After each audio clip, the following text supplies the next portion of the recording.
আলহামদুলিল্লাহ এখানে ওয়াজ হচ্ছে আমাদের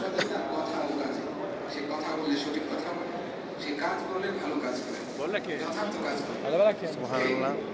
এই দুই অভ্যাসের অধিকারী ধীরস্থিরতা অবলম্বন করে, ধৈর্য সহনশীলতার সাথে কাজ করে, ফলে তার আচরণ হয় কোমল, এর মধ্যে তার কথা কাজ সঠিক হয়, তার ব্যক্তিত্ব পূর্ণতা পায়, ব্যক্তিত্বে পূর্ণতা পায়, ব্যক্তি হিসেবে লোক ভালো, তাকে আল্লাহ তারা ভালোবাসেন, মানুষও তাকে ভালোবাসে।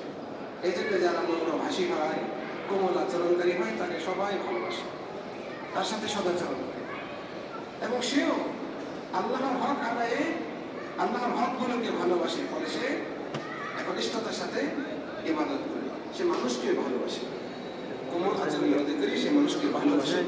বাংলাদেশের খতিব সাহেব বলছেন, কাজে যার মধ্যে এই দুইটা খাসলত রয়েছে, অভ্যাস রয়েছে, বলতে পারি না, সেই জন্য আল্লাহর প্রশংসা করে, কেননা তাকে সকল কল্যাণের মূল যে বিষয় সেটা দেওয়া হয়েছে।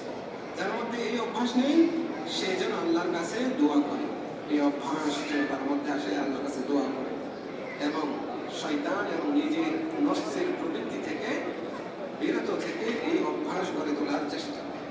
কারণ শয়তান এবং প্রবৃত্তি, মানুষের নফস, এই দুটো বিষয়, এই দুটো জিনিস সবসময় এই দুই আচরণের বিপরীত দিকে ধাবিত করার চেষ্টা করে। মানুষের প্রবৃত্তি এবং শয়তান বিপরীত আচরণ কি?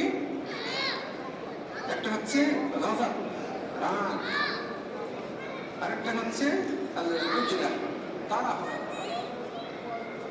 সহনশীলতা, ধৈর্য, সহ্য যার হয় না, সে তড়িৎ গতিতে রাগ করে, আর যার ভেতরে এই ধীরস্থিরতা নাই, সে তাড়াহুড়ো করে।